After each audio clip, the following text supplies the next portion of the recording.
Welcome to our service plan for 2019 to 2022. This service plan is our contract with you, articulating our collective vision for the future of Avon Fire and Rescue Service in preventing, protecting and responding to the needs of our local communities.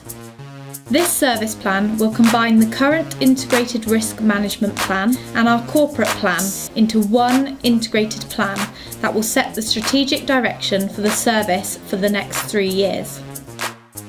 Everything we do as an organisation is based on our two overarching priorities: making our community safer, making our service stronger. In consulting on the plan, we are seeking your views on the following: our vision for the future of Avon Fire and Rescue Service, a proposed change to our response standards, and a proposed change to our response to automatic fire alarms. Currently, Avon Fire and Rescue Service prioritises calls based on population and geographic area, split into categories 1, 2 and 3, with a measurement against the time it takes to get to a specific category of incident, with a target in terms of percentage met. We propose to change our method of call prioritisation to ensure that the most serious incidents, those which present a risk to life or a fire in a property, receive on average the fastest response.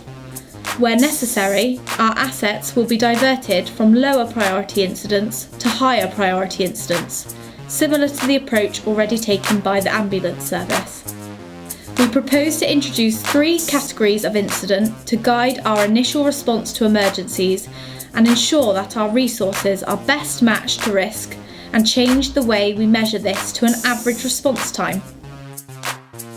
The 3 categories will be an emergency or critical incident, where there is a known risk to life or a fire involving a property. We will respond with an average response time of 8 minutes from when we are alerted to when we arrive on scene. The second category is an emergency non-critical incident, where there is no immediate risk to life or which is a fire not involving a property. We will respond with an average response time of 12 minutes from alert to on scene. The final category is non-emergency calls. These are all incidents other than emergency critical incidents and emergency non-critical incidents, where the attendance of the fire and rescue service is required at the scene. We will make arrangements within 60 minutes of the call being received to deal with these incidents.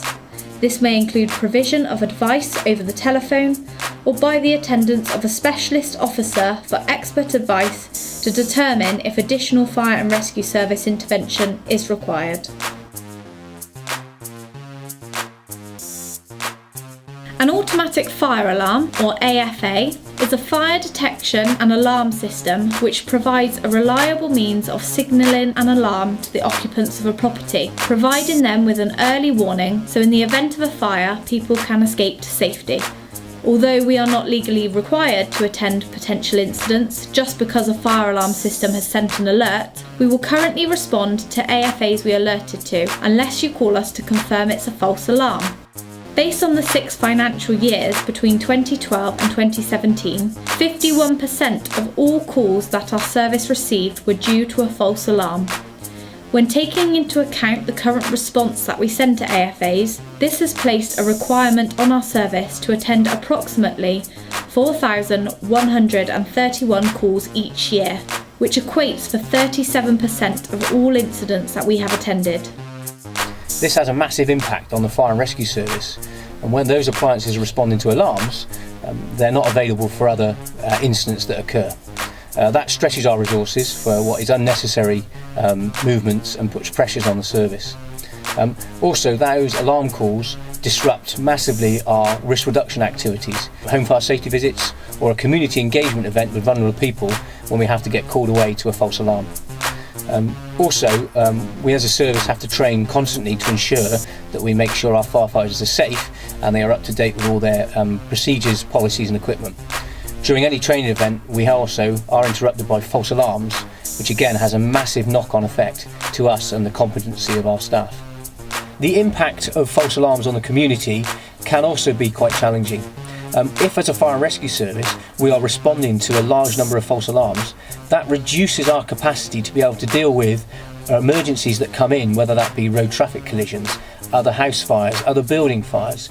Whilst we're attending that false alarm and investigating the cause of that alarm and giving advice, we could be needed elsewhere.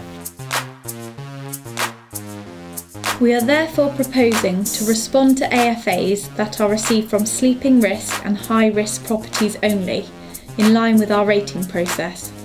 We also propose that we only send one fire engine in response to these AFAs. To be clear, our proposals for change do not alter our response to alarm calls that are received from residential homes and private properties. We invite you to visit the Avon Fire and Rescue Service website and have a read of our service plan. You can also take part in our online survey and share your views on our proposals.